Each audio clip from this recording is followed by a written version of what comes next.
Guardian? Eyes up, Guardian. It worked. You're alive. You don't know how long I've been looking for you. I'm a ghost. Actually, now I'm your ghost. And you, well, you've been dead a long time. So you're gonna see a lot of things you won't understand. 6 years ago, this game came out. 6 years. It's hard to imagine a time before Destiny. Before when Tuesday was just another weekday, not something to look forward to. But after 6 years since it came out, what does it mean? What does it mean to the people that played it? You see, good art builds a connection with your heart and soul. Good art is something very personal to you that you hold dear. So what does it mean? What is Destiny?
A lot of people are going to chalk it up to nostalgia and say we're just seeing the game through rose-colored glasses.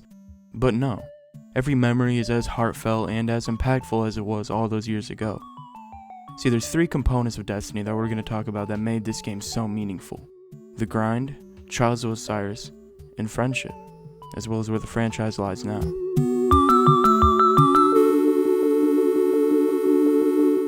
Before Destiny, I had never been introduced to a game with such a heavy grind factor. There were MMOs, but they never called to me. I wasn't a fan of the click spam nature, and I couldn't find enough friends that wanted to hop on one of these games. And then Destiny came along. Off the back of my heavy FPS track record and being Bungie's first new IP since Halo, my whole friend group knew we needed it. Funny enough, when I'd first got the game, I hated it. Thought it was boring, I was uninterested, and it was repetitive. Then the Dark Below happened and completely changed my perspective. My weeks quickly turned into grinding dailies for strange coins and Crota. I mean, my god, as easy as it was, my love for Crota will never go away. The stylish design, the badass boss, and overall fun mechanics made this raid an absolute blast. I had done VOG prior, but sadly missed out on most of the vanilla grind days. I spoke to a friend though to ask what he thought. Year 1 for me was mysterious in a way. There was never a game like Destiny, so it was such a new experience to me. I loved the idea of Destiny. I loved the idea of the grind, boss killing, looting, and how truly hard the game was. When doing Nightfall, if everyone was to die, you'd be taken back to orbit and would have to restart the activity all over again. I remember the first time I did the Vaulted Glass, me and this random guy I met from a strike found some other random people from the tower, so we started up a raid. And, we didn't make it past the first checkpoint. The game truly connected to me in year 2, with the Taken King. It changed everything, raising the player level to 40 and increasing the light level to 320, and later going to 335 with the April update. Added new and iconic subclasses such as the Night Stalker, Stormcaller, and Sunbreaker, which are still in the franchise to this day, exploring the Dreadnought, grinding the Court of Oryx, grinding strikes every day, popping 3 coins, and King's Fall. One of my favorite raids. I used to play the raid with LFG groups for the sole purpose of how much fun it was. Even though most of the time raid groups didn't have the patience to wipe 100 times on the pads or even doing sisters, the lore and distinct style is why I fell in love. Sure, the Taken weren't the most interesting enemies, but to see the father of Crota rise up only to fall was unexplainable. It felt like you were truly a part of this world and story. The Touch of Malice, Black Spindle, I mean shit, exotics in general, Thorn, Icebreaker, Suros, Vex Mythoclast, Last Word, Might of Multi-Tool, Hardlight, and the Galahorn. I mean, that gun deserves a video of its own. And as I fell more in love with this game and sunk so many hours into it, I longed for the experience the first year had and how iconic it was. That's when, in my opinion, the most underrated expansion came out.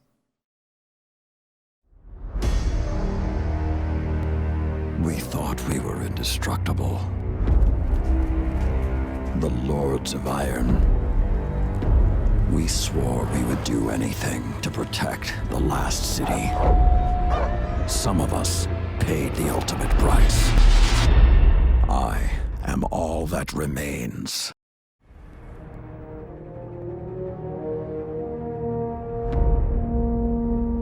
Rise of Iron saw the return of the all-holy, all-beautiful, and all-perfect Galahorn, enough said. This felt like my own little slice of year one heaven. Not only that, but after how much time I spent with Lord Saladin and the Iron Banner, it was so cool to get a whole story about him. The new Plague Lands along with the Siva, and not to mention Archon's Forge. I fondly remember grinding Archon's Forge watching Boogie 2988 in MoreConsole.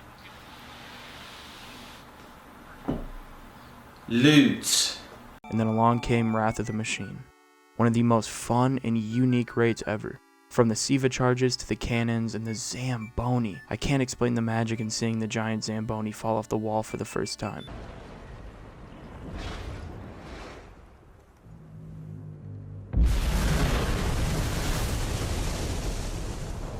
It was difficult, but the mechanics made it fun and fresh each time around. In fact, this was the first raid I ever went into blind. My raid group spent about 8 hours in it, and I don't regret a second. Doing the insane puzzle for the Outbreak Prime as well, sitting in a corner watching my friend do it, and that gun in itself is quite the beauty. March the following year saw the release of the Age of Triumph, which remastered all the raids and put them at 400 light with their own hard modes returning. This was not only the Age of Triumph, but the Age of Beauty.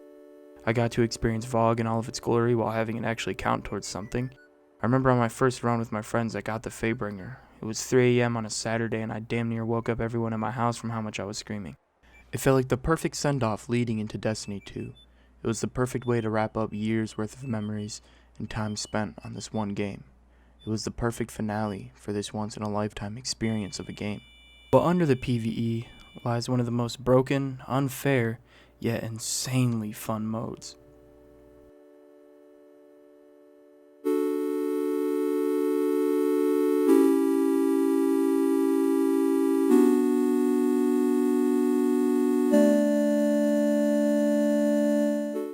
Trials was competitive for the non-competitive. No one bought Destiny for the PvP, but they did stay for it. Not many people did game battles or participated in any tournaments, but Trials felt like our own weekend tournament. Every weekend, sweats and tryhards put on their matadors, got their tickets and boons, and hopped into this beautiful cancer. Even though it was ridden with slide shotgunning titans and self-resing flame shielding warlocks with these perfect icebreaker shots, and all the OP cheesy guns you could think of, it was so much goddamn fun. To this day, I've never had an experience quite like going to the lighthouse for the first time. Seeing the giant sun burning the Mercury landscape and opening that chest was like having a weight lifted off you. Knowing you made it past all the shitty warlocks and slide shotgunners. You were one of the few. Having the Trials emblem was like sending a message to everyone that you will obliterate them. Iconic guns like the Doctrine of Passing, Blind Perdition, and the Messenger, it was a goal to collect everything and get the full sets of armor. It wasn't like anything gaming has ever seen. It's a small part of the game, but it meant so much to so many. It's part of what brought the community together and made it so tightly knit in the first place, which leads me into my last topic, but also the most important.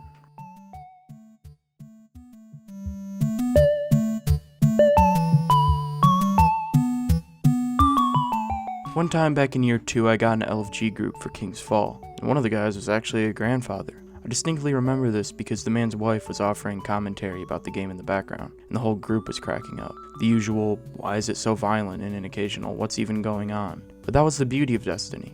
It didn't matter age, race, background, there were no politics or fights, unless you got the occasional tryhard who left after one wipe. We were all just a part of the same community, coming together for the same goal. But behind that goal, bonds were formed. Let me take you back to 8th grade me.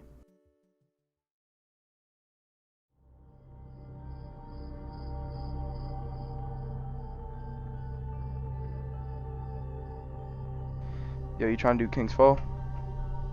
Yeah. Alright, bro, I'm gonna post something on LFG. I just need to get through this one line, bro. You get the point. Peaceful is how it felt. It's as if all the problems in the world escaped into Michael Salvatore's Orbit theme.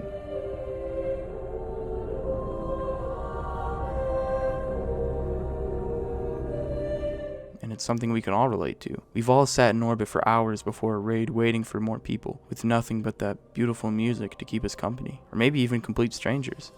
and everyone's just talking. I mean, I can't describe to you how many bonds I've formed from just sitting in orbit, and it's those subtle moments that describe Destiny to me. I mean, yeah, you have these Goliaths of raids and all this fun, interesting content, but at the heart of it all is the community.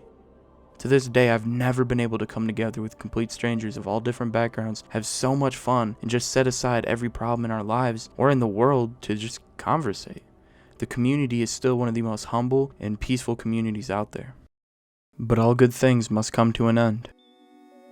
Destiny 2 came out 3 years ago and was met with, well, mixed results. It felt like the magic of it had been stripped away and was just a bare bones idea of what Destiny was. Microtransactions were heavy and there wasn't much to do, and as the community seemed to fade away, they added expansions, but it just never captured that magic of Destiny 1. I recently got back into Destiny 2 with Shadowkeep in the Season of the Worthy, and it's fun, but still, the pinnacle gear grind is nothing compared to the grind of Destiny 1. I kept wondering why Destiny 2 never brought the same feelings as 1.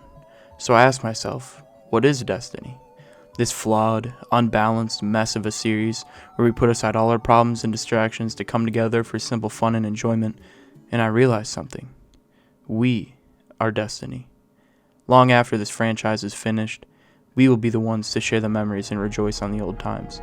Like I said, good art connects to your heart and soul, and possibly to the heart and soul of others. So to put it simply, Destiny is us.